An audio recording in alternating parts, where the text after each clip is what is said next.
Hey everyone, I'm Brett, and welcome to Nightwood Guns. Today I am super excited to share with you the DPM Recoil Reduction system. For those of you who don't know what this is, it's essentially a guide rod system that has 3 progressive springs in there that collapse and release as the firearm recoils. In my opinion, the DPM Recoil Reduction system is an excellent addition to your handgun if you are shooting at a high skill level or if you use a handgun for self-protection.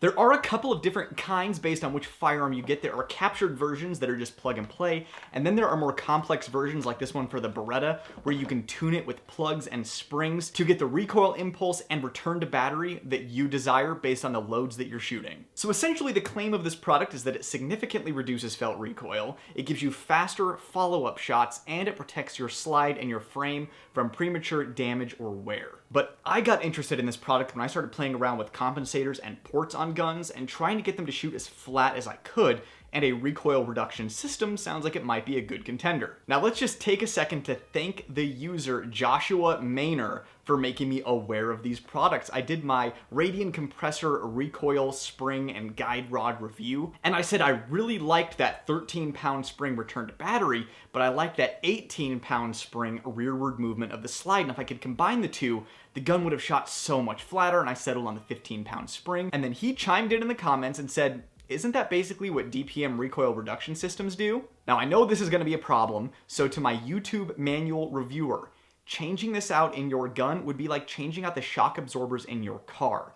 It in no way changes the function of a firearm, doesn't increase the rate of fire, or make the gun function any differently from 100% normal. It's like adding a screen protector to your iPhone, so please miss me with the limited visibility and limited ads. One last thing before we hop in, I want to say thank you to my patrons. You guys are awesome and you make this channel possible. If you'd also like to help support the channel in these trying times for gun tubers, the links in the description down below are the place to be. That's where you can find my Patreon and my books if you're looking for something to read. And of course, if you'd like to show your support for free, be sure you are subscribed to the channel for more amazing videos like this in the future, and leave a comment down below, even if it's just an emoji, because that really helps with the algorithm. And of course, don't forget to hit that like, thumbs up button if you like the video. And be sure to stay tuned, because I think the people that are going to see the biggest benefit from this recoil reduction system are going to be people at a high skill level, but it's also an extremely useful addition to a concealed carry or self-defense firearm, because it might actually enhance reliability. So be sure to stay tuned towards the end of the video where I talk about that. It's very important. Now that that's out of the way, let's hop into the DPM recoil reduction system.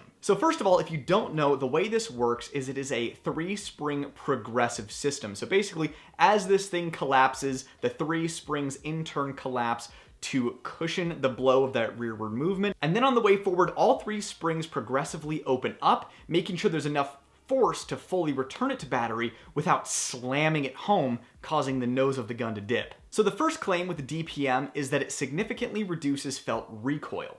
Is that true? Yes, it does reduce felt recoil, but in typical pistol chamberings like 9mm, even going up to plus P, if I handed you a gun with a DPM recoil reduction system in it and handed you a gun with a stock recoil spring in it, I would be surprised if you could tell the difference if you just fired one shot side by side trying to tell the difference in recoil. I have a buddy who runs one of these in 10mm, and he can feel a significant reduction in recoil with the spicy 10mm loads, but with your typical pistol chamberings, it's not really going to reduce recoil all that much. Now, recoil reduction may not be particularly noticeable if you were shooting the gun side by side, slow fire, or shooting one and then shooting the other. You might not be able to tell the difference there.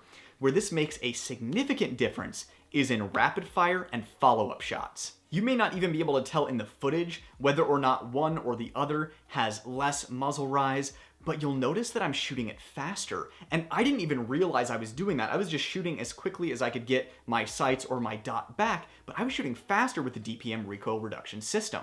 And the reason for that is it cushions on the way back, and then it gently closes on the way forward, and it 100%, without a doubt, makes a significant difference in fast follow-up shots. You were able to get back on target faster, and your sights and your dot flop around a lot less because the gun's not moving as much. The motion is a lot gentler. I have been extensively testing these for a long time now, and I am confident enough to say that if you get one of these DPM recoil reduction systems, shooting fast follow-up shots is going to be easier with this product. Just so you can see how the firearm behaves with and without the system, here's footage of the Glock 45 with the Radiant Ramjet Afterburner combo with the stock, spring, and with the recoil reduction system. You can certainly look for the little details to see which one shoots flatter or which one has less recoil, but pay attention to the speed at which I'm shooting. I'm not trying to shoot faster, I'm just naturally shooting faster because the gun is behaving in a way that allows me to do so.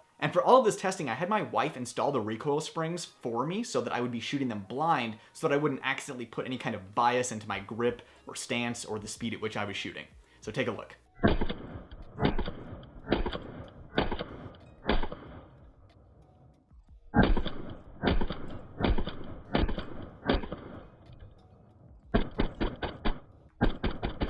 And just so you can see how it affects a stock gun, here it is without the compensator.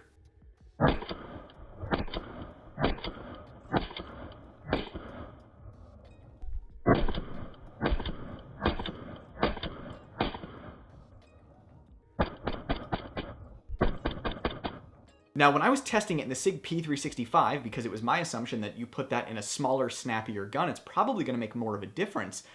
It definitely did. Check out this angle that I got while I was shooting this, and you can actually see that on the return to battery, the one with the stock spring actually does this movement of like bang and then down, down, bang and then down, down, versus the DPM recoil reduction system is more of a smooth up and then down, up and then down.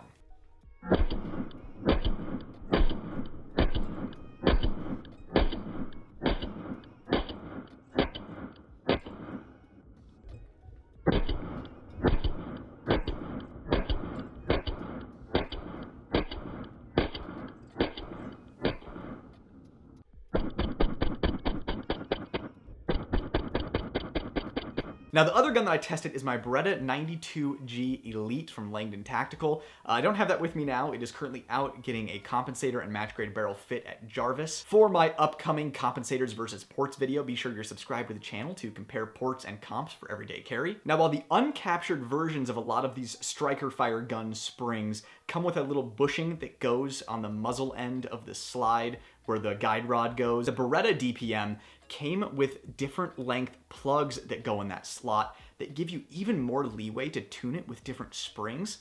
I actually saw the biggest difference in recoil reduction and slide movement with the Beretta because of the way they could design the spring to work in the Beretta 92. So here is the Beretta with a stock barrel, with a stock spring, and with the DPM recoil reduction system, so you can see the difference.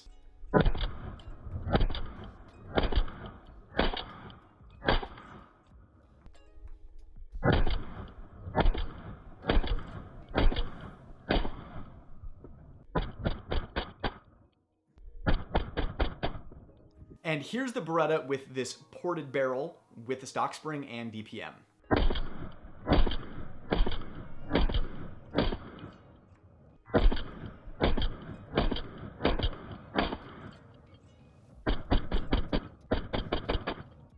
If you followed instructions and you stuck around to find out what I was going to say about using these DPM springs for self-defense or concealed carry, here we go. A hidden benefit to these springs that I don't think is discussed enough is that it actually reduces the likelihood of a limp wrist malfunction. Whether or not you're a new shooter or you have weak grip strength, anybody can find themselves shooting from awkward positions in self-defense situations. Self-defense can always be an unpredictable and nasty thing, so it is my belief that we should take steps to mitigate malfunctions in that kind of situation. Now, just to test this out, I took the G45 with the compensator on there that is going to be more susceptible to limp wrist malfunctions, and I really just gave this thing as limp of a wrist and as weak of a grip as I could, and got it to malfunction with the 15-pound Radian compressor. Then I put the DPM spring in there, and sure enough, I couldn't get it to limp wrist malfunction. Now, certainly, depending on your model of gun, your mileage may vary, but